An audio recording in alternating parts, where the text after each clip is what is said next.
Morning San Antonio starts right now. Busy day in the Alamo City. We had the runoff elections. We have all the results starting this morning. A person is dead and a family is in the hospital this morning after a crash on I-37. We have the details from police. And a busy day in the weather department yesterday. I saw some showers in my area. I know a lot of other people did. We're going to check in with Sarah Spivey, see what we can expect for the rest of the weekend. Good morning. It is 6 o'clock this Sunday, June 6th. Thank you so much for starting your day with us. We have election coverage. And of course, our Sarah Spivey had a lot of storm coverage yesterday. Yeah, Sarah, I walked into Kohl's for 5 minutes, walked out. Downpour. Yeah, what side of town were you on? I was on the northeast side, yeah. and but he didn't stay around for too long, maybe like an hour or so, and then the sun came out. Right, and those areas on the northeast side of Bexar County into Comal County, they definitely saw the brunt of the rain yesterday. Flash flood warnings were in effect for that area, as the rain was very heavy in those places, as you can attest. But today, I do expect there to be only a chance for isolated rain, 20% chance for a stray shower or storm, but a lot like yesterday, if one of those pops up, it could result into some heavy rain. Now this morning, temperatures are on the mild side. It's 72 degrees at the airport, 70 in New Braunfels, 72 in Kerrville, 77 out toward Del Rio, and 76 in Cotulla. Watching carefully some streamer showers off to our west. Now in Rock Springs, Lake Uvalde, those areas are seeing some of these streamer showers. There even was some thunder up near Junction. But as these move to the south and to the east towards San Antonio, it is going to be possible to see a few isolated light showers this morning, but they are weakening as they're moving south and to the east. So throughout the day today, we're going to carry a 20% chance for an isolated shower. Into the afternoon, that could translate to an isolated thunder shower. Southeast winds at 10 to 15 miles per hour. It's going to be warm and muggy, a high temperature near 90 degrees today. But we do have a couple more chances for isolated rain before we start drying out as a general rule. I'll have a look at that forecast coming up in a bit. Max? Thank you, Sarah. San Antonio City Council is set. 5 of the biggest city council races went to a runoff, and this morning we have the results. Let's start with District 1, one of the closest races of the night. Incumbent Roberto Trevino voted out and replaced by Mario Bravo. Bravo celebrating with his families, friends, and supporters at Backyard on Broadway last night. Tackling homelessness became the spotlight issue in the race. Bravo, a project manager for the Environmental Defense Fund, says he wants to have a compassionate approach to homelessness. He says helping people recover from the pandemic also at the top of his list of priorities. Trevino, the incumbent, says he's proud of all the projects his team has accomplished. We're in a unique position right now because we're coming out of the pandemic, and so how can we pivot right now? You know, how can we pivot to make our city more resilient from a health perspective? How can we make our economy more resilient? We poured our heart into this. I've lived in District 1 for 23 years. I've made a lot of friends. I've met a lot of really good people that have really taught me a lot. Trevino called this race heartfelt. He's been on the city council since 2014. He says he will continue to be involved in the San Antonio community. In District 2, voters turned out strong for Jalen Mckee Rodriguez. He received nearly 2/3 of the vote to defeat incumbent Jada Andrew Sullivan. Mckee Rodriguez is a former math teacher who previously worked as a communications director for Andrew Sullivan. He'll be the youngest on city council and is also making history as the first openly gay man to serve. He says he doesn't take the confidence the voters showed in him for granted. Yes, I am excited about the budget. I'm a math teacher, so you know the numbers I can't wait to get to. I'm so excited to begin formulating those budget asks and working with the community to make sure that we get our fair slice of the pie. Andrew Sullivan will leave office after just one term. Speaking last night, she thanked District 2 for the opportunity and said she did her best for the community. And heading to District 9, incumbent John Courage holding off challenger Patrick Von Dolan. Courage winning another term. Dylan Collier talked to both candidates who have now become quite familiar with one another. Councilman Courage delivered his victory speech about 9 p.m. and said as of 10 p.m. Von Dolan had still not called to concede despite being well behind. Courage secures a third term on council representing a Northside district that had by far the best voter turnout of any of the 5 runoffs. Von Dolan who lost in this race yet again, said he was encouraged by getting well over 40% of the vote. At the same time, we're very grateful and appreciative and thankful because the support's been overwhelming. Courage said he was discouraged by his opponent's name calling and labeling, but said voters were able to see through it. And I just feel so good that people in my district have said, Councilman, we believe you're doing the right job. We want you to continue doing that. Courage said completing a senior center in this district and recruiting help from the community for help on next year's bond election are two of his biggest priorities during term number 3. Reporting on the north side, Dylan Collier, KSAT 12 News. For election results and more information on the winners, you can visit ksat.com/vote. You can also visit our homepage where we have a link that will take you to all that information you need to know. Well, new this morning, a wrong-way driver situation ending in a terrifying crash on I-37. We now know one man is dead and a family of 3 is in the hospital. Police tell us the wrong-way driver was headed northbound on the southbound lanes of I-37. That wrong-way driver hitting a vehicle head-on, and then the driver rolling onto the wall divider. First responders and a passerby doing all they could to rescue the driver, including using the jaws of life, but he died on the scene. The vehicle that was hit had a husband, wife, and their teenage son inside. All 3 taken to BAMC, all 3 in serious condition. 37 southbound was shut down for several hours to process the scene. Traffic had to be diverted to 410. Well, new this morning, police say a fight on West Salinas escalated to gunshots and a woman may have been hit in the head with a baseball bat. Police on scene were still working to figure out exactly what happened, but this was a scene around 10:15 last night in the 2100 block of West Salinas. Officers called it a rolling disturbance. They tell us about 4 to 5 shots were fired at a vehicle. No one was shot, but a woman was transported to the hospital after police say she may have been hit in the head with a bat. Investigators are still working to figure out who was responsible. One person in police custody this morning after a reported explosion at a bar near Bernie. Multiple law enforcement agencies called out to the bar called Random Beer Garden on Upper Cibolo Creek Road just after 11 a.m. yesterday. The Kendall County Sheriff's Office tells us when they arrived, officers found the remains of what seemed to be a homemade explosive device. No injuries reported, but one person taken into custody. The Bernie Police Department and SAPD bomb squad assisting deputies, bless you, on the scene and say they are still investigating. They believe there is no threat to the public. Now to an update to a story we first told you about right here on GMSA. We now know the name of one of the suspects in the shooting that happened at Alamo Plaza yesterday. Police say 21-year-old Nicholas Holland was arrested on an outstanding warrant in addition to the shooting. The shooting happened yesterday just before 2 a.m. Officers tell us 2 groups of people started shooting at each other. A tourist around the Alamo was caught in the crossfire and a woman was shot in the leg. She was taken to BAMC in critical condition due to a medical condition. Another person was grazed by a bullet in the head, but is expected to be okay. Holland and another suspect were taken into custody. The second suspect was released hours later. Time now, 6:08, 71 degrees out there. We know mold was high yesterday. Was that the allergies hitting you? I'm feeling it. I'm sure I'm not alone. All right, so even more good signs as we get back to normal. For the first time in almost a year and a half, Royal Caribbean Cruises will set sail. We'll tell you how they plan to keep passengers healthy. And still ahead, new Braunfels Ski Resort getting a summer makeover. See the new way you can get down the slopes. I'm intrigued. Is that a water park? Yeah, it sounds like it. Just in time because summer, it's starting to heat up. 71 degrees out there at 6:09 this morning. Sarah Spivey says the chances for rain has gone down. Is that correct, Sarah? 20%. She'll explain when we come back.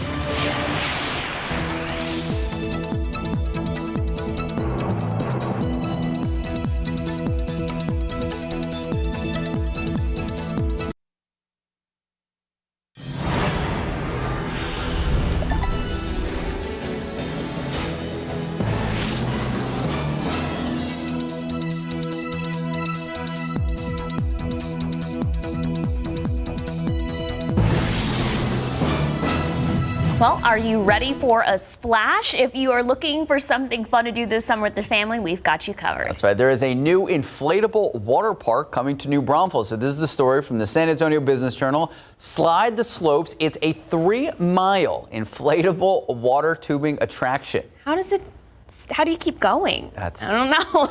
So it will be located at New Braunfels, Texas Ski Resort. The water park will open next Thursday through Labor Day. Sarah, I mean, we've had a lot of rain the last couple of weeks.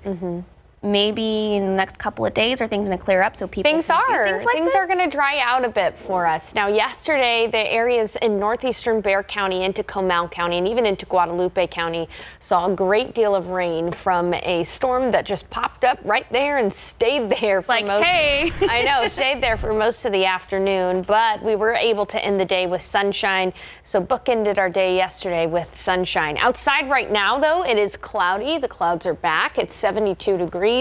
Winds are from the south at about 10 miles per hour, and winds will be breezy today from the southeast at 10 to 15 miles per hour. Meanwhile, it's muggy out there. It's 73 at Lotus, 71 in Comfort, 72 in Kerrville, 70 in JBSA Randolph, 73 down at Stinson, and 68 in Seguin. We do have some areas of fog. Visibility is down to 2 miles at Bernie Stage Airfield and down to 5 in Castroville. Now, I'm going to be paying pretty close attention to some showers that are across parts of our western viewing area to see if they can make it into San Antonio, but a wider view here, and you can see that the upper level low that's been churning through our atmosphere is starting to exit. It's over the Red River right now, but behind it we are seeing those showers that are developing across parts of central Texas and the hill country. So let's go ahead and zoom in and talk about some of these showers. Notice how near Junction there was plenty of lightning, but as it's moving south, it's falling apart quite a bit. So we do have a few of these showers to talk about near Rock Springs, some light rain, near Lakey, some light rain as well along the Bandera and Medina County line. We've got an area of light rain, so Hondo and Highway 90, you're going to see some rain here very shortly. Uvalde getting some light rain and Eagle Pass getting some light rain as well. We'll be watching this carefully. It'll make it to San Antonio through the mid-morning hours, so we're going to carry a 20% chance for isolated rain today. In the afternoon, that could be isolated thunder. And as we know with yesterday, when one shower or storm pops up in one location, it could result in some very heavy rain. So we're going to be keeping an eye on that. The chance for rain today, 20%, but it is still a chance for rain. Other than that, though, it's going to be hot and humid. 100 degrees in Del Rio, 98 for the high in Eagle Pass, 99 in Carrizo Springs, and 100 in Laredo. Around San Antonio will be close to 90 degrees. 76 at 10, 20% chance for isolated rain through 5, 81 at noon, 88 for the afternoon high in San Antonio. Southeast winds at 10 to 15 miles per hour, and then we'll be clearing out in the evening. After that, a big upper level high pressure system is going to slide into place. This is going to take out our rain chances. But it is also going to allow us to be hot. I want to show you the potential heat index values in San Antonio this week. Feeling close to 100 degrees just about every day. Yeah, we'll be sweating because of the high humidity and the high temperatures as well. Now, tomorrow we do have a chance for some rain as well, about a 20% chance. But then after that, things are going to clear out. Every day we'll be waking up in the 70s with high humidity. We'll experience afternoon high temperatures in the 90s. With a high heat index as well. Hey, coming up in the next half hour, I'm going to be talking about tomorrow's chance for rain as well. Sarah and Max. All right, thank you so much. Are you okay? It's happening. San Antonio summer is coming. 6:16, 71 degrees. Well, still ahead, summer is in bloom. No better way to celebrate the season than a healthy dose of sunflowers. Oh. And speaking of summer, summer's most versatile shoe getting a makeover. This is a special shout out to our Sarah Coaster. Are you wearing Crocs today? I was about 5 minutes ago. It's the shoes before the shoes. Find out the celebrity behind the new collab. I'm excited. Good morning and welcome back. A lot of consumer news to tell you about. First, we are starting with Amazon, who says starting June 8th, unless you opt out of the Amazon Sidewalk, you are going to be sharing your internet with your neighbors. You're welcome, Max. All right, Amazon Sidewalk is a new feature that will automatically share people's internet connection to help some devices work better. The company says a monthly total for data used by Sidewalk will be 500 megabytes per account. That's the equivalent of streaming about 10 minutes of high-def video. Okay. And Royal Caribbean ships are getting ready to set sail in the U.S. for the first time in 16 months. The company says 6 of its ships will begin sailing from cruise ports in Florida and Texas in July and August. That's right. The first one set to set sail. See what I did there? July 2nd in Miami. According to Royal Caribbean, 90% of all passengers are either vaccinated or planning to get vaccinated just in time for their cruise. All ship crew members will also be fully vaccinated. All right, this is your story. Go for it. All right, these are my shoes. They're getting a trippy psychedelic makeover. Yes, we're talking about Crocs. In a celebrity collab with Crocs, Grammy-winning DJ Diplo created a design with pop-up mushrooms. There you go. Diplo has 2 designs which are available for sale online starting Tuesday. The $50 version is a 2-strap slip-on sandal with 8 attachable glow-in-the-dark charms. The $70 version is it's a takeoff on the classic Crocs design that sprouts 3-dimensional mushrooms that light up. The shoe company said it expects the Diplo X versions will sell out in just a few hours. Okay, the mushrooms. Are you in? A lot of tripping will happen. They're gonna get caught on things because they're so big. Did you mean to do that? No, I'm just tripping on mushrooms. Oh, okay. Okay. Okay, no, I didn't mean to do that. But accidental pun. We're here for it. You'll be tripping. All right. 6:22, 71 degrees out.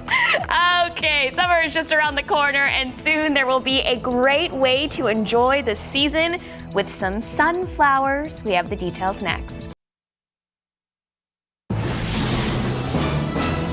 Well, I love flowers, so I hope other people love flowers. And get ready, there's a field of sunflowers, and it's blooming, and it's almost ready for visitors. That's right. So Traders Village, we know it well, in San Antonio announced earlier this year that it planted a 10-acre field full of sunflowers. In addition to the sunflower field, there's also going to be a fun path filled with lots of photo opportunities. Screaming Instagram. There's a petting zoo for the kids, a apple cannon. Love it. Sounds dangerous.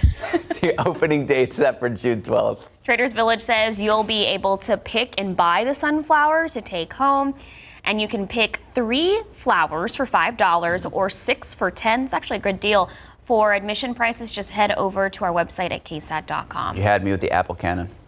I just like the sun. I have sunflowers in my garden right now. It's time. They're blooming all over the city. It's beautiful. All right, 6:26, 71 degrees out.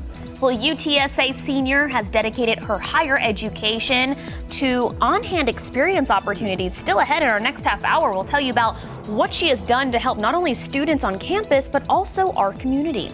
And former President Donald Trump returning to the political arena, giving a speech in front of North Carolina's GOP state convention. We have the details next. Good morning, welcome back, and happy Sunday. 6:30 this morning, June 6th. Thank you so much for starting your morning with us yesterday. So much to talk about. We had the election coverage, and also our Sarah Spivey, super busy. I know, and Sarah, it was at one point it got like really dark and it was lightning on the northeast side and pouring, but then then the sun came out. Right, we kind of bookended our day yesterday with sunshine, right? But we did have one storm that really popped up and hung around the Bexar and Comal County line. I'm showing you right now 24-hour estimated rainfall for areas around that Comal and Bexar County line. I want to go ahead and sample some of these. Really impressive rainfall amounts just to the west of New Braunfels High School, up to about 5 inches of radar estimated rainfall. Timberwood Park, Bulverde area up to about 3, and just north of Garden Ridge as well, about 2.5. And so these areas were the areas that had some flash flooding issues yesterday. Meanwhile, there were still pockets of heavier rain around San Antonio, particularly the medical center area, which saw about 2+ inches of radar estimated rain as well. Now, as far as, and also Leon Springs in the Bernie area saw quite a bit of rain. As far as rain goes right now, we do have some showers that are across parts of our western viewing area. You can see like near Rock Springs in Real County, there are some light rain showers there, some light rain showers near Uvalde and Canepa. We're going to be watching these carefully to see if they can make it to San Antonio, but throughout the day today, we are going to carry a 20% chance for isolated showers and even an isolated storm storm is going to be possible in the afternoon. Isolated being the key word there, but a lot like yesterday, if a storm can get going, it could produce some heavy rain. We don't expect coverage like yesterday, but we'll be watching the radar carefully. Other than that, for the majority of us, it'll be warm and humid, a high temperature near 90 degrees, southeast winds at 10 to 15 miles per hour. We'll talk about today's rain chance and tomorrow's slight rain chance coming up in a bit. Sarah? Thank you, Sarah. We continue our election coverage this morning. San Antonio City Council is set after 5 big runoff races, as Japhanie Gray shows us. Phyllis Villagran, District 3's newest representative. Phyllis Villagran is projected to be the next councilwoman for District 3, this after going head-to-head with Thomas Uresti. Villagran held her watch party at Tandem San Antonio, where many came out to celebrate the high numbers in her favor. Villagran says that she plans to focus on infrastructure, broadband, and public safety, among other issues. She says she looks forward to continuing the success of her district on the heels of her sister, incumbent District 3 councilwoman Rebecca Villagran, who has reached her term limits. Well, you know what? There's part of that sisterly competitive spirit. And someone said, hey, do you give her an A? And I said, she gets an A, but I want an A+. So there's definitely going to be that. There's going to be that hard work to do, yeah. In the end, Villagran thanked her opponent, Thomas Uresti, for having respect for the district and keeping a good, clean campaign. Uresti, who is a former state representative, says he's grateful for this opportunity to run and has faith that Villagran will do well. I just spoke to her, as a matter of fact. I just called her and congratulated her on her victory, and we agreed on a lot of issues, so I think she'll be fine. We'll just we opened the eyes to a lot of people to let them know that what changes need to be made, so hopefully she'll be able to do the same. Uresti ran to rebuild the economy and get children back in schools and people back to work during the pandemic. Again, Villagran is projected to win the seat for District 3. She says she plans to be very transparent and have an open door policy for her residents. From District 3, Japhanie Gray, KSAT 12 News. Well, Terry Castillo's camp is very enthusiastic with the results and excited to be the winner for District 5. Jonathan Cotto has reactions from both candidates. Terry Castillo's camp is very enthusiastic with the results and excited to be the projected winner for District 5. Castillo says she's ready to put the work in District 5, from an increase in the poverty rate to the housing crisis. Castillo says she plans to hit the ground running. Right now, her top priorities are supporting the community and creating bold changes. Steering District 5 in a direction that works for us is possible, and it's going to take communities coming together in collaboration to get there, and I look forward to working with everybody all throughout the district. We spoke with the competitor Rudy Lopez tonight, who says he's confident Castillo will do what's needed for District 5. In conversation with guests in attendance, they describe Castillo as an unapologetic Latina, and she's ready to be the voice for her community. Reporting from the 1906 Art Complex in District 5, Jonathan Cotto, KSAT 12 News.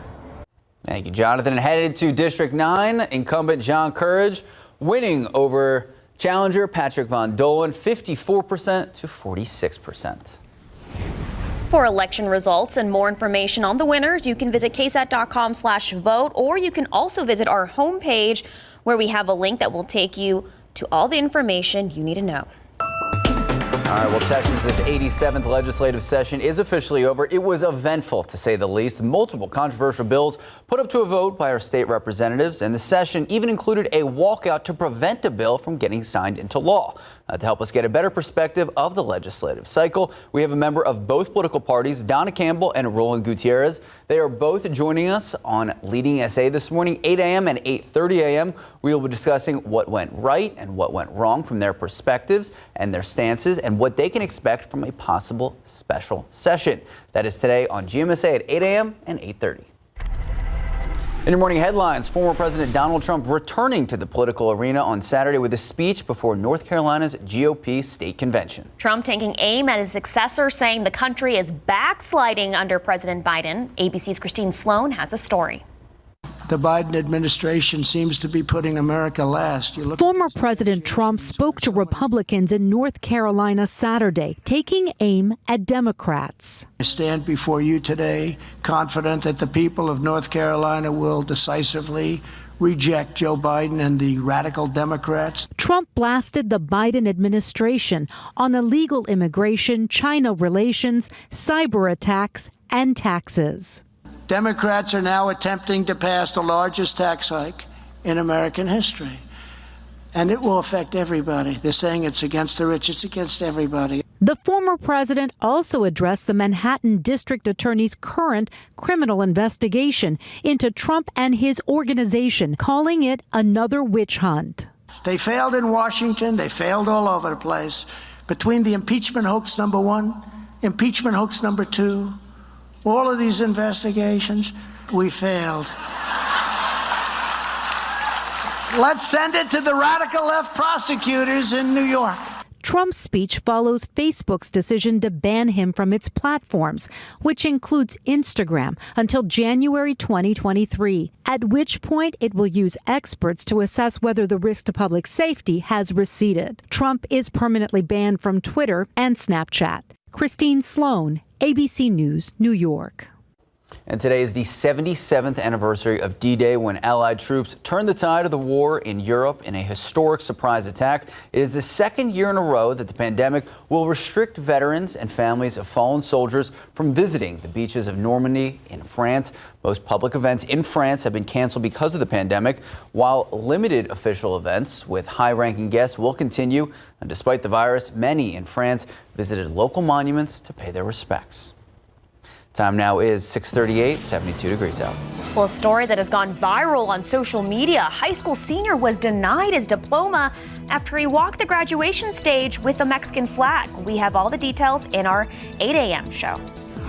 And a UTSA senior dedicating her entire college career to giving back to not only students, but also our San Antonio community. We have her story next.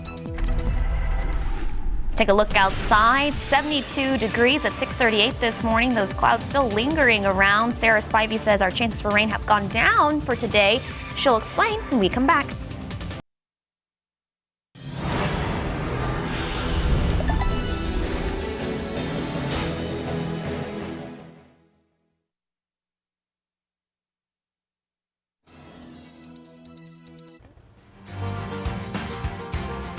Welcome back. A top scholar senior is graduating with honors from UTSA. Since she started, she has dedicated her higher education to on-hand experience opportunities. In today's Great Grad series, we are shining a spotlight on Natalie Malaru and how she's not only helping the students on campus, but helping students across the community.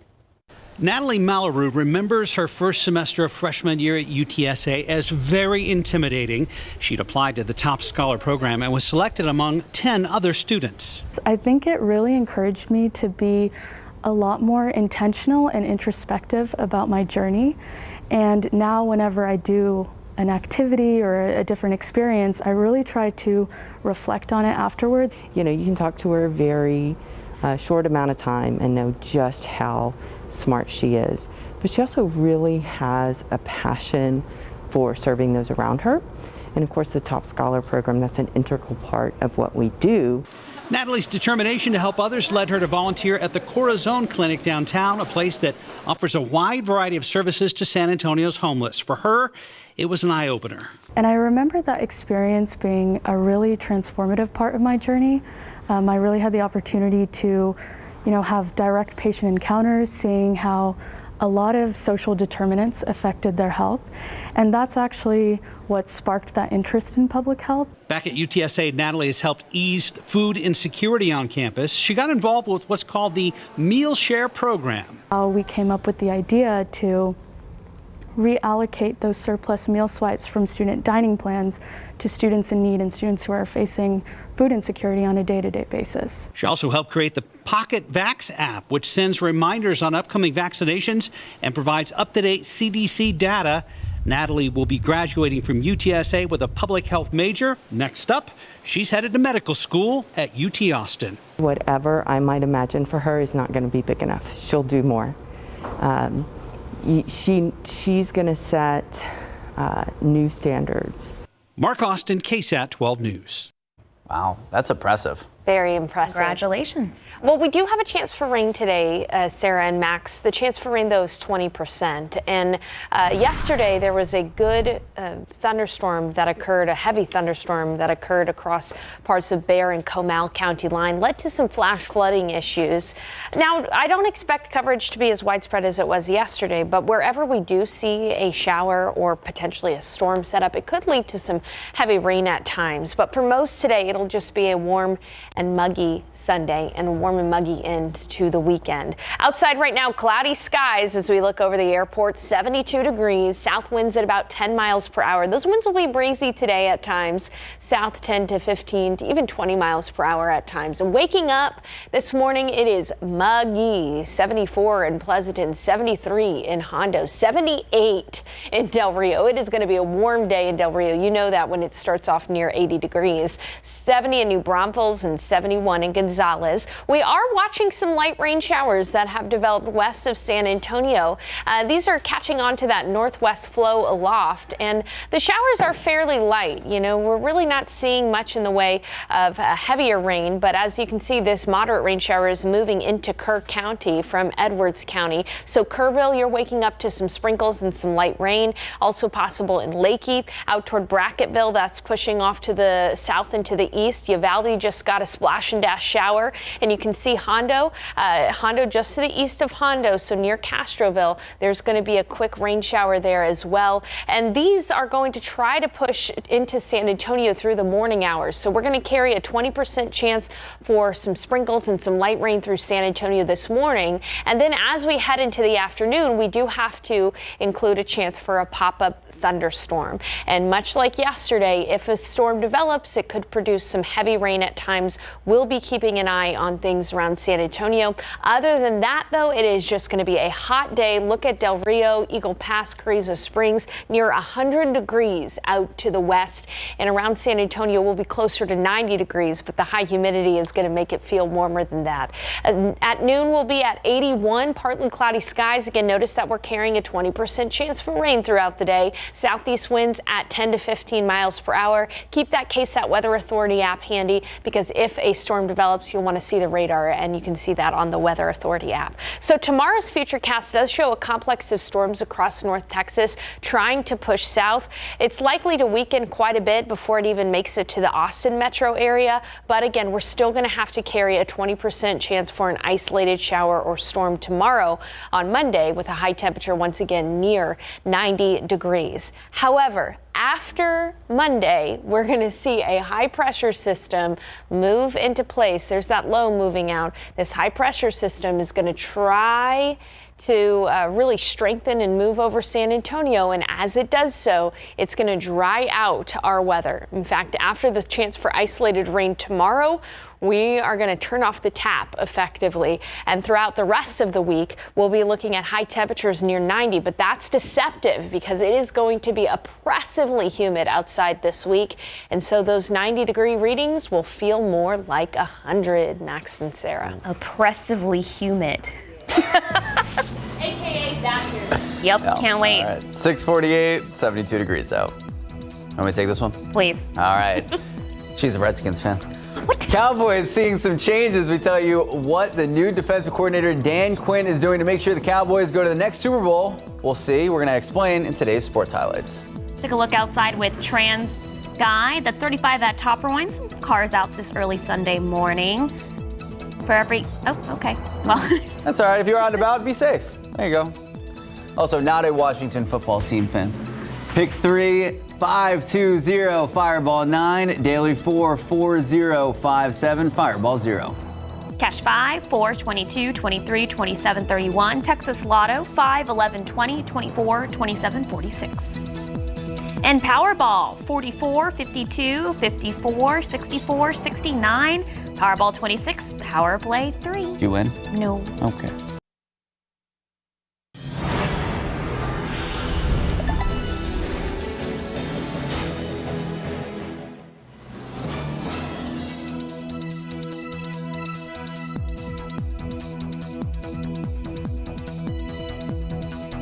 Pro football coverage. Good morning. Welcome back. It is never too early to talk football. Cowboys fans, you all out there, you know you need to turn around the defense if you have any shot of going to the Super Bowl. It's a stretch, but here we are. New defensive coordinator Dan Quinn has a tall task, but feels he has the guys to do it. Moving linebacker Leighton Vander Esch back to the weak side backer from the middle because coach says Vander Esch has great length, can play behind a 3 technique, and that Vander Esch is selfless. In his rookie and his second season, the Wolf Hunter thrived on the weak side, and he is ready to make the move back. All right, heading to Houston. A lot of questions on this team. The Texans held OTAs this week, just like the Cowboys. While the Cowboys have a QB1 locked and loaded, Dak looks good for what it's worth. The Texans currently don't, with the status of Deshaun Watson in the air due to his sexual misconduct allegations and a trade request. Back in March, the Texans did sign veteran quarterback Tyrod Taylor. Ready to start for the Houston Texans, he says this opportunity will allow him to showcase what he's got. What is your main focus in camp now leading up to the fight? Main focus right now, just the final touches, smaller details. I've already been in camp for a while, so I'm already in great shape. In 3 weeks, San Antonio's world champ Mario Barrios will defend his championship live. Showtime, pay-per-view. Larry Ramirez caught up with him. Get a preview of the fight. Make sure to watch instant replay tonight, right after the night beat, to watch the full interview. So here we go. Cowboys, you optimistic? Always. Always. There we go. 17-0. Remember, it's 17 games this season. Oh, wow. All right, at least. Playoffs. 6:54, 72 degrees out. We'll be right back. Welcome back. In the news you need to know before you go, a wrong-way driver situation ended in a terrifying crash on 37. We now know 1 man is dead and a family of 3 in the hospital. Police tell us the wrong-way driver was traveling northbound on the southbound lanes of I-37.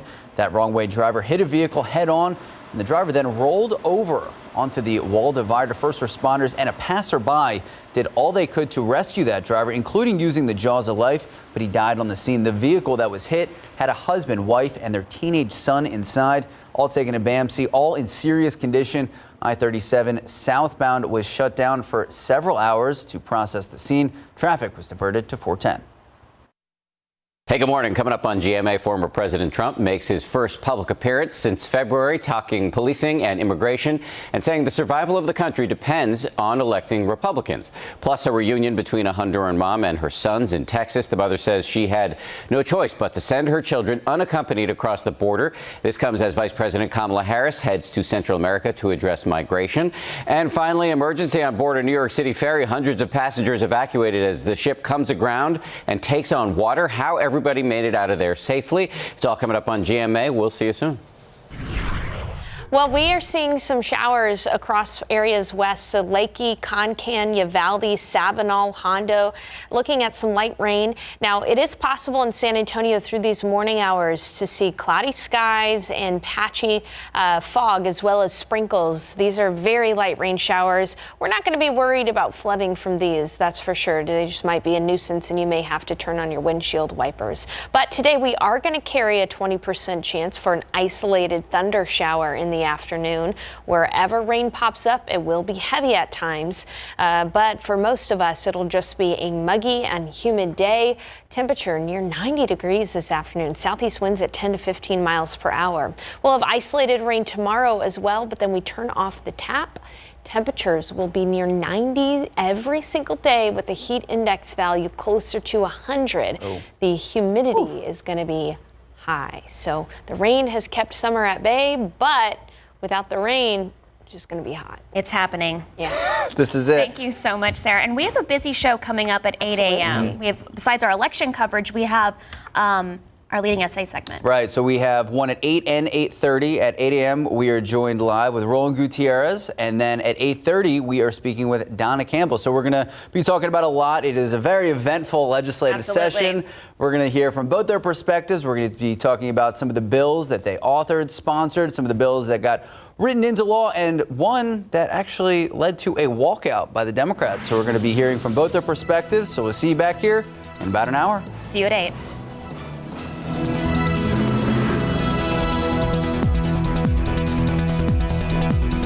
seeing some showers moving in from the north and from the west. One right now is falling right over Bernie. It's not a strong shower. It's in fact just some moderate rain there falling over I-10. And out near Castroville, we've got some light to moderate rain as well. There is going to be a chance for some showers in San Antonio through this morning, a 20% chance for thunder showers in the afternoon. A high temperature, though, today near 90. It'll be muggy. Well, a very good Sunday morning to you. I'm meteorologist Sarah Spivey. We are seeing some light rain showers moving in from the west, and these are very spotty light rain showers, but we do have one out near the Fair Oaks subdivision right on the Bear and Kendall County line. So quick splash and dash shower along I-10 there, and some light rain up near San Geronimo as well. Zooming into western sections, we've got some light rain near Castroville, near Lacoste, and near Lytle. These are slowly going to try to push to the east, and so around the morning hours here in San Antonio, we will have a chance for some spotty rain. The chance for rain only 20%. And speaking of the chance for rain today, we're going to carry a 20% chance for an isolated thunder shower through the afternoon. Not as widespread as yesterday, but the chance for rain is there. If you do get some rain, it could be heavy at times. For the majority of us, though, just warm and humid today. Showers northwest Bexar County and on the western half of Bexar County. Today we're going to carry a 20% chance for isolated showers and storms. Wherever it does storm, heavy rain could pop up, but generally for most of us it'll be warm and muggy. Live from KSAT 12.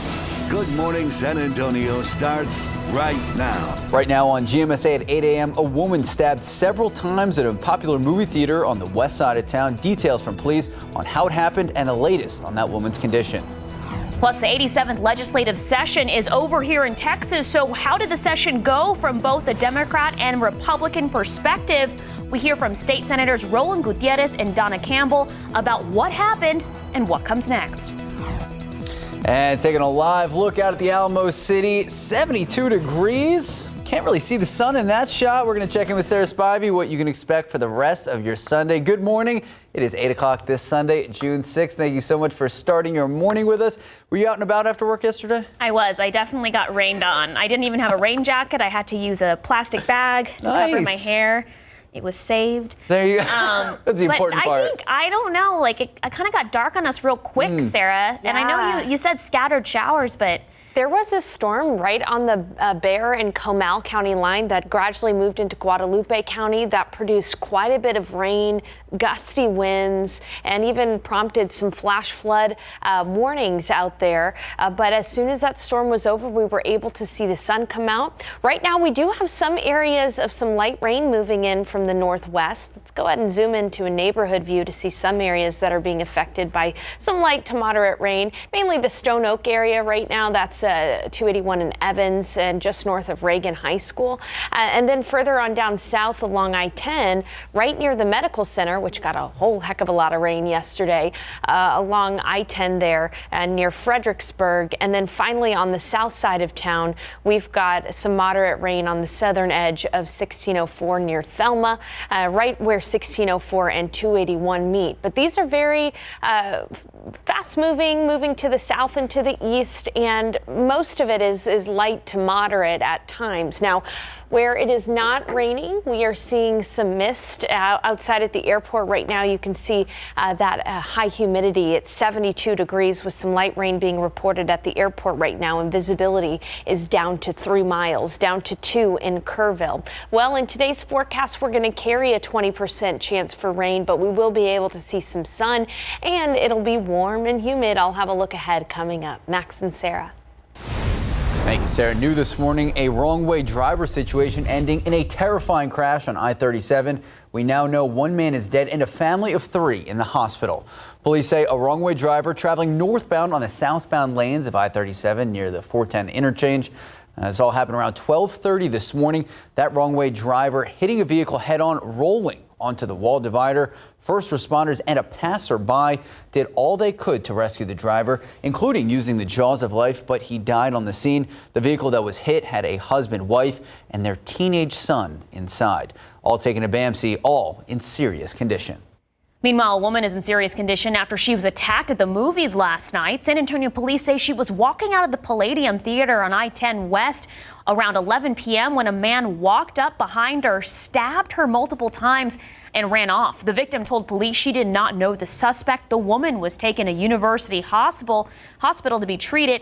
Investigators say they are looking at security video to get a better description of the suspect. This investigation continues. Now the results for city council seats here in San Antonio. In District 1, Roberto Trevino not getting enough votes that he needed to get the fourth term. He is the incumbent, and his competitor, Mario Bravo, came in with 54%. Our Tiffany Huertas was at Backyard on Broadway, where Bravo celebrated with his family, friends, and supporters. Working together, that's how Mario Bravo describes this race. He says he is excited about working with the community. Tackling homelessness became the spotlight issue in this race. Bravo, a project manager for the Environmental Defense Fund, says he wants to have a compassionate approach on this issue. He tells me helping people recover from the COVID-19 pandemic is at the top of his list. Roberto Trevino says he is proud of all the projects his team has accomplished, including the Homeless Resource Hub at the Delview Field Office. We're in a unique position right now because we're coming out of the pandemic, and so how can we pivot right now? You know, how can we pivot to make our city more resilient from a health perspective? How can we make our economy more resilient? We poured our heart into this. I've lived in District 1 for 23 years. I've made a lot of friends. I've met a lot of really good people that have really taught me a lot. Trevino says he will continue to be involved with the community. Mario Bravo looks forward to working with everybody. For GMSA, Tiffany Huertas, KSAT 12 News.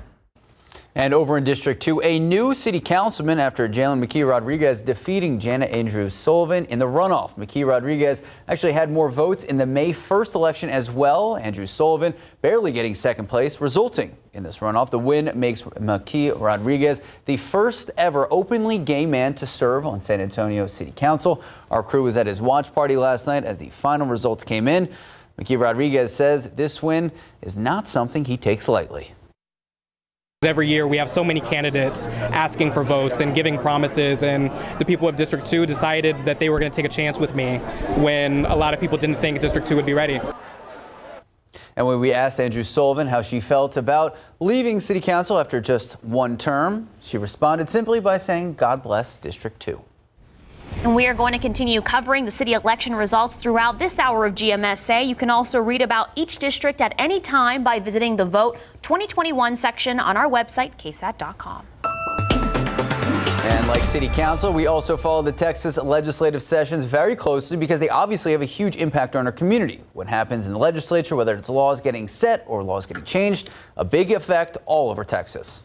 And there was a lot that happened in the 87th legislative session. So joining us in today's Leading SA segment is Texas State Senator Roland Gutierrez. Good morning, Senator. Thank you so much for joining us this morning. Good morning to you both. Thank you for having me. All right, an eventful legislative session, to say the least. So from your perspective, how did it go, and did you achieve the goals that you set out for?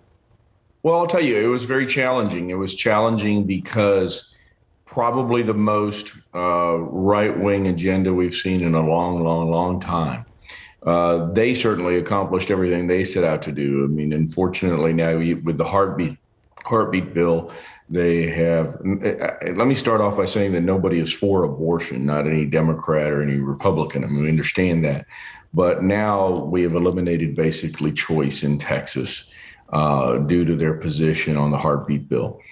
They have the numbers, and they were able to do and get away with whatever they wanted, essentially. Now we have open carry, which is just devastating. Now everybody is going to be able to, anybody that wants to will be able to open carry a gun on their person as long as it's holstered and visible. And then, of course, they tried to do a very, very extreme elections bill that was very detrimental to our community from a voting rights perspective, and it's something we're going to have to be fighting against in the special session. I can tell you on the electricity side, you know, we did some good. We did help certainly communities. We filed some weatherization bills that were important, and those passed. I think that we have a lot more work to do specifically for electric consumers. I had an amendment at the very end that the lieutenant governor championed, which was essentially a $350 credit for every ERCOT consumer. Unfortunately, the Republicans in the House didn't think it was as good an idea as we thought. And it's important to me that next time we go back in a special session that we do something for electric consumers, because we lost so much, property damage, certainly over 200 lives lost. I mean, devastating results from this event, and we need to do better for Texans. And State Senator, you touched on this a little bit. The session culminated with the Democrats walking out and preventing the passage of that voting bill. Can you walk us through the process that led to that walkout, and are you concerned that it will be passed in the special session later this year? Yeah, so we fought this bill till 6 in the morning. The Lieutenant Governor started us at 10 o'clock at night. We thought we were going to be able to filibuster the bill on Sunday, but procedurally they suspended the rules, started on Saturday. And so there was really no effective way to filibuster it by anyone. And so we in the Senate argued it till about 6 in the morning. At that point, it was picked up in the House, and the next day, and on Sunday, they essentially exercised a walkout, and it was about 7 p.m. at night, 8 p.m. And by doing so, they were able to break the quorum of the House, and they were able to get out and do and suspend everything going forward. And so now the governor there was other bills that they wanted to get done that didn't get done. And so I'm sure that we're going to be facing a special session with some pretty red meat issues, including SB 7, which was the elections bill. Now, from the constitutional carry law, the heartbeat bill, the voting bill, all you've mentioned, it seemed like this session was much more conservative than previous years. Now, do you think this could prompt a blue wave in Texas? It's my hope that people really begin to understand what's happening up there. And we've often said our voice is our vote, and yet it doesn't seem to be resonating with folks. And so when I talk to people, I want them to know that freedom, and I really believe this, freedom is participation in power. You have to participate, because the things that are happening in Austin are hindering your freedom. They're hindering your ability to get things done, to vote the way you want. SB 7 was nothing more than an attack on the measures that happened in Houston, which were essentially voter expansion. What's wrong with giving more opportunities for people to vote? Extra hours on Sunday. I mean, the typical souls to the polls Sunday that we have, that's very productive and well done on the east side of town, is in all of our African-American communities. It was basically challenged when they said, well, you're only going to be able to do this from 1 to 6. And so those are the types of election laws they were trying to pass. It wasn't anything more than eliminating our ability to get more people out. And so I hope that people are listening, and I hope they're understanding what's happening in Austin. And it is devastating coming from the Republican side, for sure. Well, State Senator Roland Gutierrez, thank you so much for joining us this morning. In our next half hour, we'll hear from the Republican perspective from State Senator Donna Campbell. Thank you. Thank you so much. Time now, just about 8:12, 72 degrees out. Still ahead on GMSA, the first cruise ship since the pandemic sets sail, but not everyone is happy about it. Why people in Venice were protesting the recent voyage. Plus, a Central American country looking to make Bitcoin a legal tender. Why El Salvador's president wants to take this financial route. And we're continuing our election coverage with the winner of District 3, what the candidates had to say about last night's big win. Quick live look out at the Alamo City. Some storms in and out of the area yesterday. What can we expect for the rest of the weekend and your work week? We're going to check in with Sarah Spivey in just a bit. After an election and runoff elections, Phyllis Villagran is taking her sister's place as the councilwoman for District 3. She won by 20% with the incumbent District 3 Councilwoman Rebecca Villagran reaching her term limits. Phyllis beat out 11 other candidates, including Tomas Aresti, who went into a runoff just yesterday. Phyllis says she has a lot of plans she'd like to tackle day one of her new position. infrastructure, focusing on broadband, making sure we get that to the district, make it affordable, make sure we have digital literacy programs. The other thing is public safety, making sure we get that substation in District 3 that we need so badly, and then just getting the people back to work and ready to work. We also spoke with Oresti, who ran with a goal to tackle the economy, to get people back to work and children back to schools. Here's what he had to say.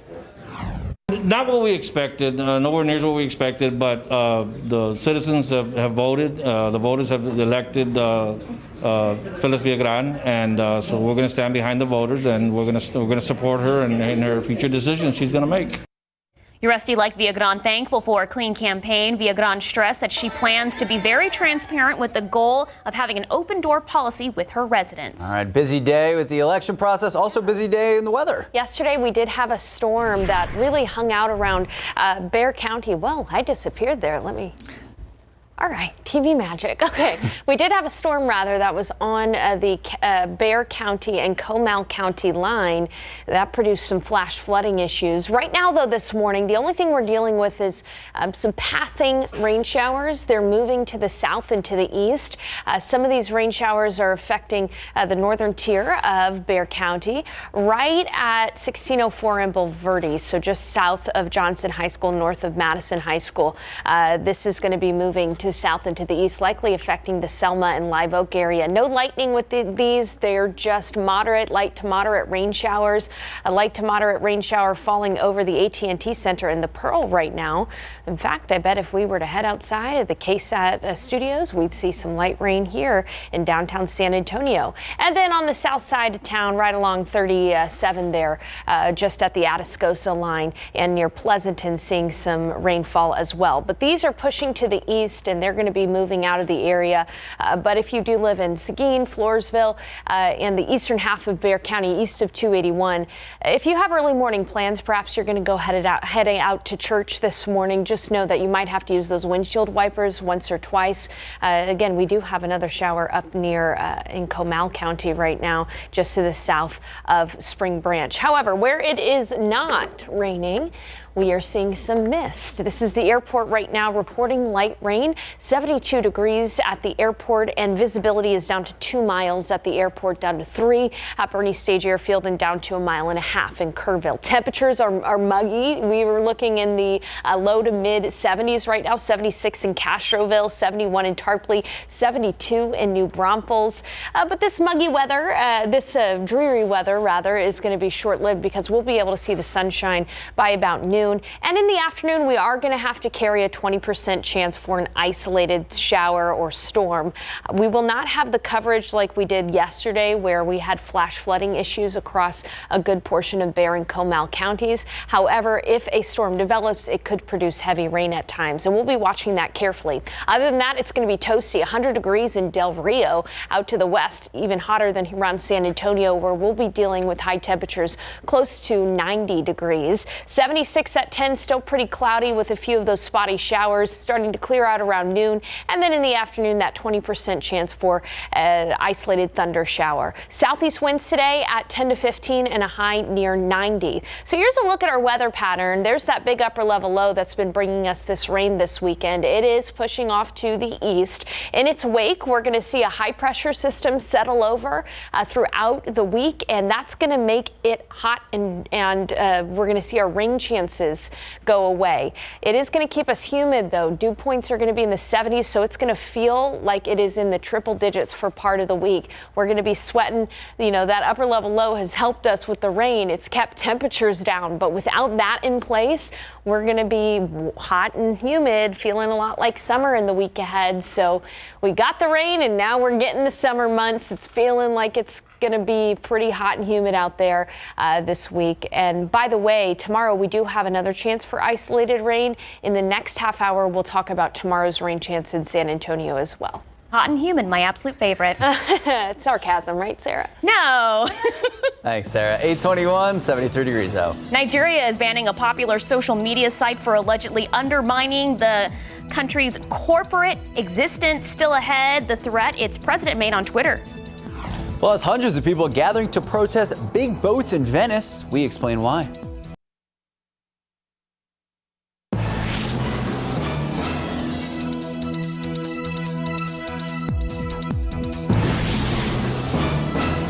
first cruise ship since the pandemic has sailed through the heart of Venice, escorted by water-spouting tugboats and port workers as it traveled down the Giudecca Canal. But as the MSC Orchestra set sail, hundreds of canal-side protesters and a small group of wooden boats waved "No Big Boat" signs yesterday. The voyage reignited an anti-cruise movement that has opposed the passage of the enormous ships through the fragile lagoon due to environmental and safety concerns. All right, well, the Nigerian Ministry of Information and Culture says it has, quote, indefinitely suspended Twitter's operation in the country.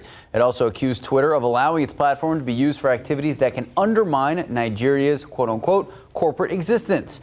The suspension comes after the Nigerian president threatened to deal with people in the southeast for recurring attacks on public infrastructure. He tweeted that those who are misbehaving will be treated in, quote, the language they understand.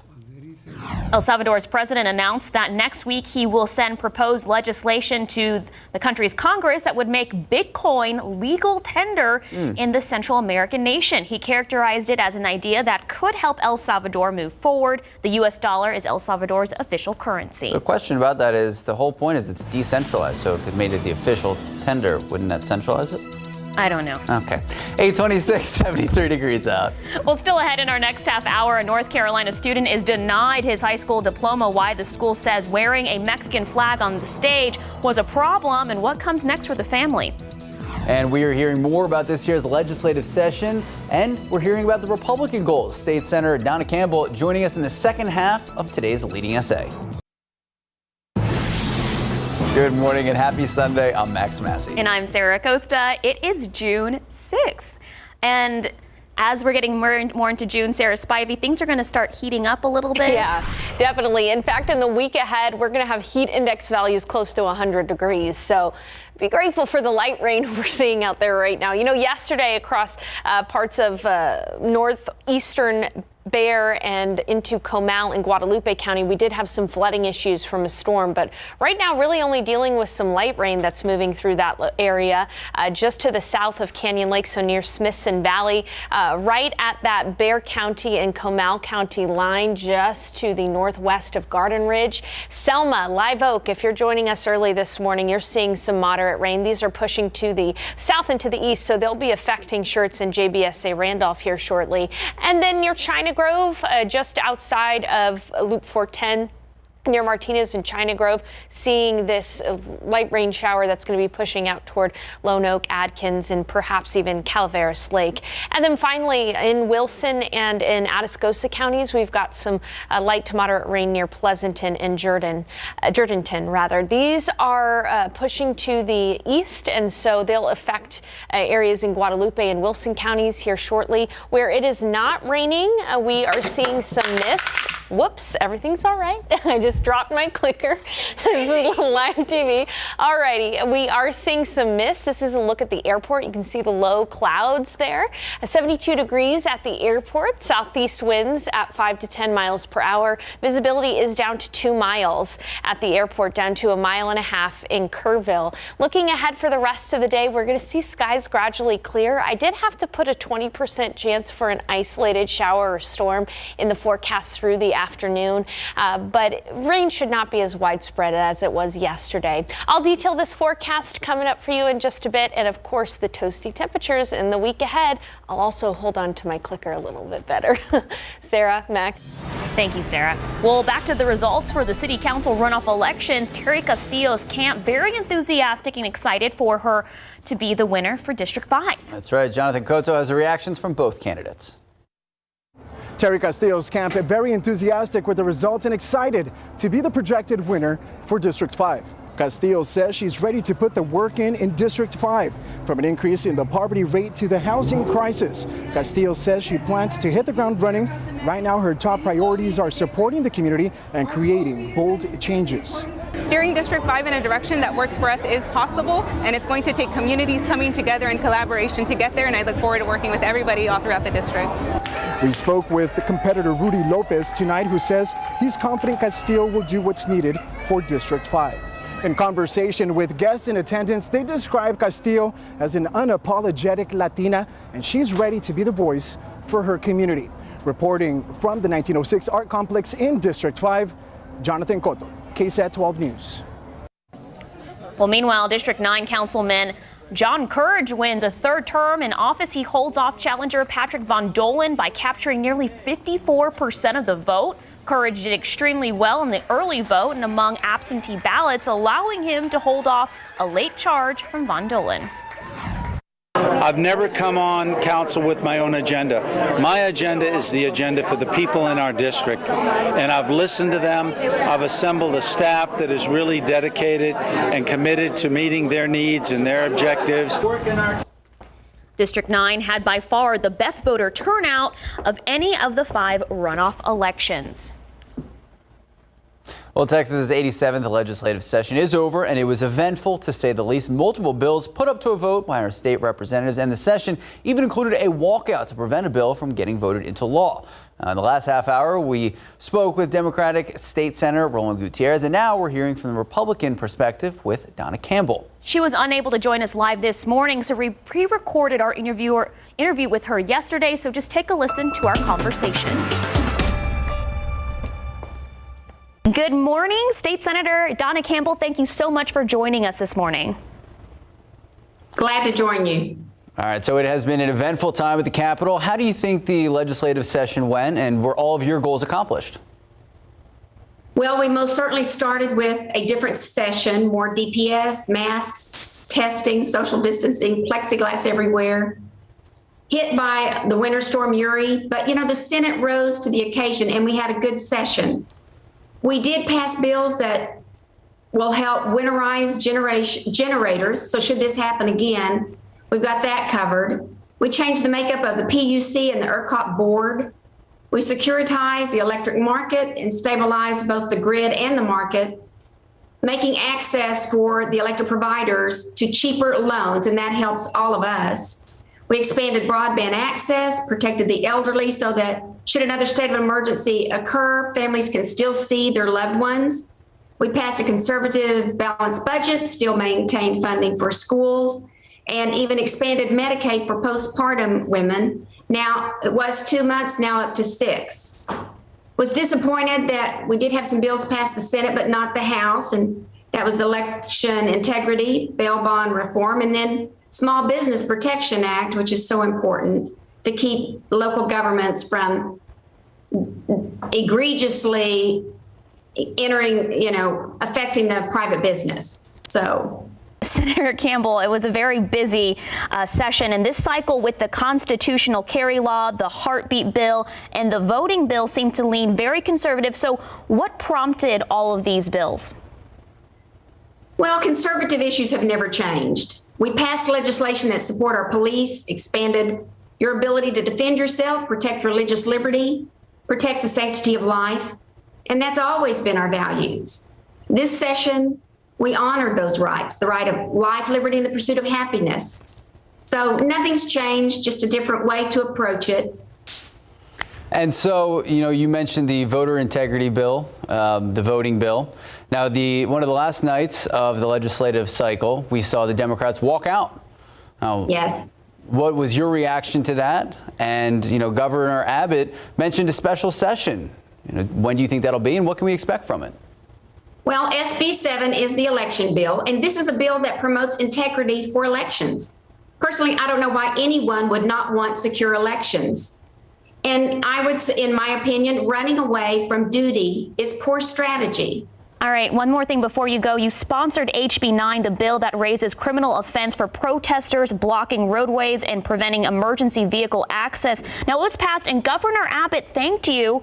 So what prompted this bill, and what do you hope it does? Well, last year we're all aware of the civil unrest that was across the nation. In California, protests erupted around a hospital where police had been taken. We also saw protests on at our Capitol, and one period of time they blocked I-35. So this is a preemption bill that states blocking of emergency vehicles on roadways trying to get to the ER, there will be a state jail penalty.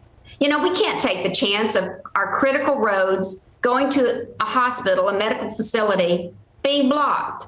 So that's why that's very important.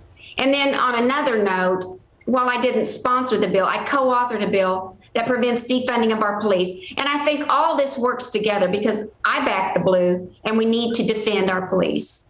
All right, State Senator Donna Campbell, thank you so much for your time this morning. Thank you.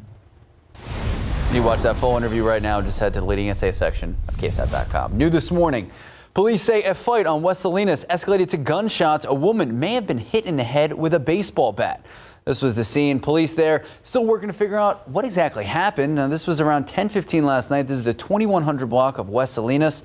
Officers said that it was a rolling disturbance. They tell us about 4 to 5 gunshots were fired at a vehicle. No one was shot, but one woman was transported to the hospital after police say she may have been hit in the head with that bat. Investigators still working to figure out who is responsible.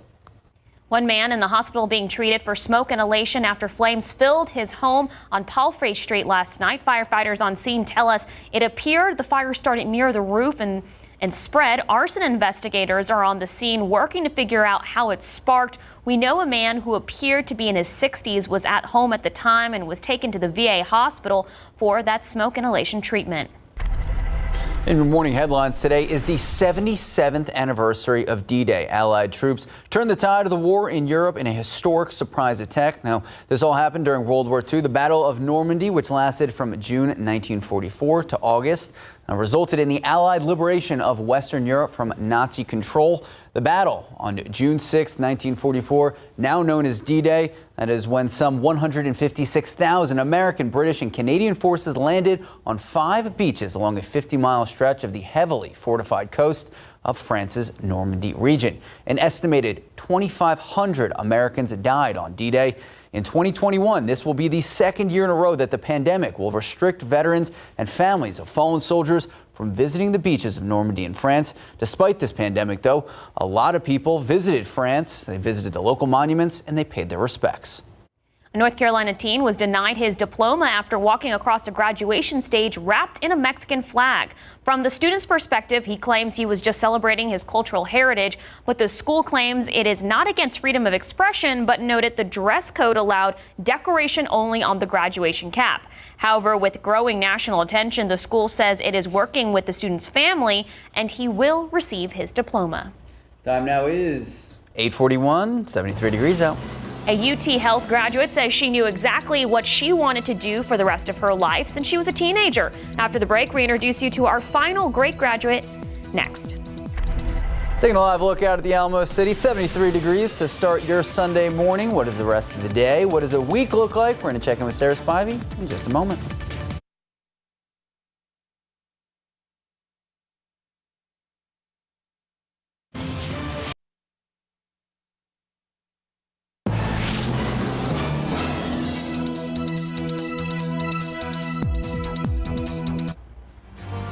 Welcome back. A dentistry student at UT Health is the focus of today's college great graduates. Anna Katharina Toasty not only has a passion for medicine, but loves to work with people in other ways. That's right. Myra Arthur has her story. Most high school students aren't exactly sure what they want to do for the rest of their lives, but that was not the case for Anna Katharina Toasty. The University of Texas Health San Antonio graduate says she remembers the moment she first decided her career path. I was actually very strategic about it. When I was in 11th grade, I kind of just sat down and I was like, okay, what job do I want to do? Katharina decided to study dentistry with a specialization in periodontics. So periodontics is a dental specialty in which you focus heavily on the bone surrounding the teeth.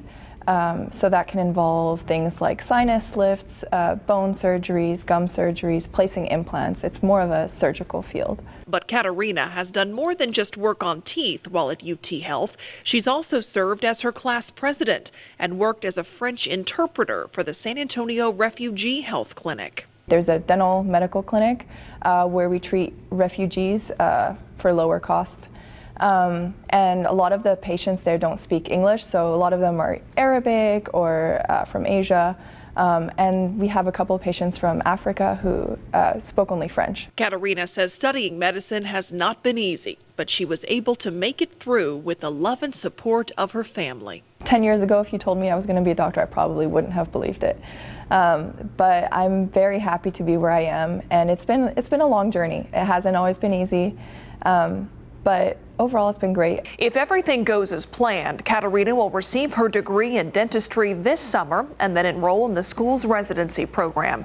Myra Arthur, KSAT 12 News. That's amazing. Really awesome. Yeah, congratulations to her. Now, we have seen a little bit of light rain around there today, and we are looking at the chance for about a 20% chance for some isolated showers and potentially some storms in the afternoon, but it should not be as widespread as it was yesterday. I'm going to go ahead and pause this real quick and actually show you the 24-hour rainfall totals so you can see the areas that it really rained pretty hard, and that was mainly right along that Comal County line. And those spots like Bulverde, Timberwood Park, and west of New Braunfels, those areas saw radar indicated up to 4 inches of rainfall. What we've got going on right now, though, are just some light rain showers that are generally moving to the south and to the east. Zooming into Bexar County here and the Guadalupe County line, the Schertz and Selma area just got this moderate rain shower that's pushing near Cibolo as well. So Cibolo, you look outside, there are some areas of light to moderate rain between Atkins and Lone Oak there, right along 87 and 1604. And then just to the east of Calaveras Lake into Wilson County along 181. So Floresville, Sutherland Springs, you'll probably get some light to moderate rain as well. And then we've had some light rain moving through Atascosa County near Jourdanton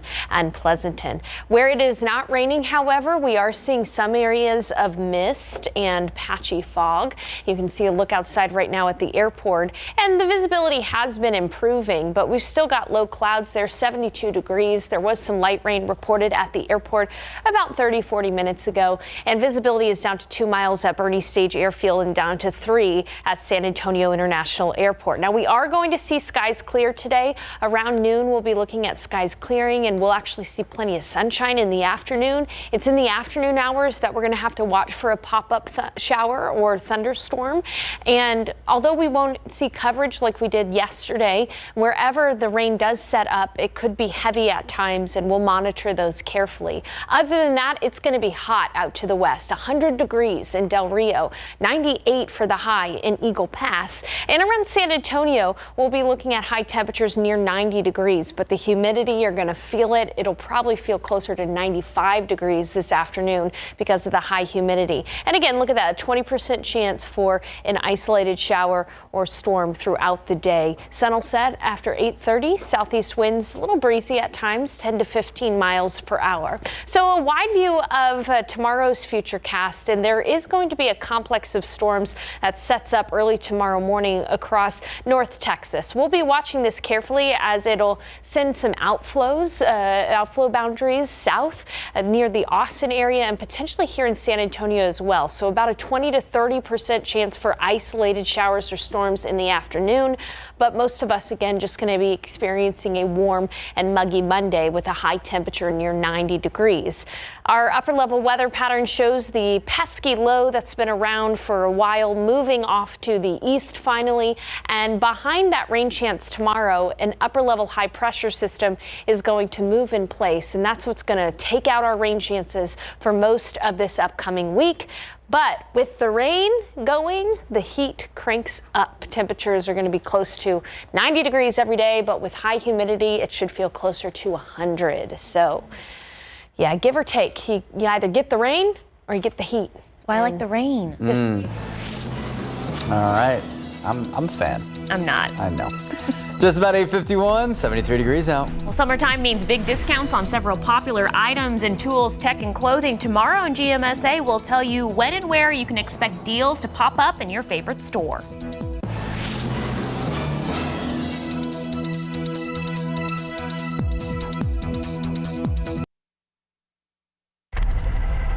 And the news you need to know before you go. San Antonio police searching for the man responsible for stabbing a woman at the Palladium last night. Officers tell us the woman was walking out of the movies when the suspect came behind her, stabbed her multiple times, and then ran off. She was taken to University Hospital in serious condition. Investigators say they are still combing through the area searching and looking at security video to get a better description of the suspect. We just got the pollen count in, and molds aren't even higher than they were yesterday, past 17,000. We do have some showers moving out of the county into Wilson and Guadalupe County, light rain showers. Today, a 20% chance for an isolated storm in the afternoon, 90 degrees for the high, 20% chance for rain tomorrow as well. And then we'll be warming on up. Temperatures will be in the 90s with heat index values closer to 100 degrees. So we're saying goodbye to the rain, but we're saying hello to the heat. Thank you, Sarah. And before we go, I just want to give a quick shout out to my parents. Happy anniversary, Mom and Dad. That is Danny and Patty Acosta. They've been married for 40 years today, but they actually met in 1969. So they've known each other for, what is that, over 50 years now. They're high school sweethearts at Eagle Pass High School, which is in our viewing area. And they met, I think, in 8th grade. But happy anniversary. That's Love you guys. amazing. Have a great rest of your day. Have a good Sunday.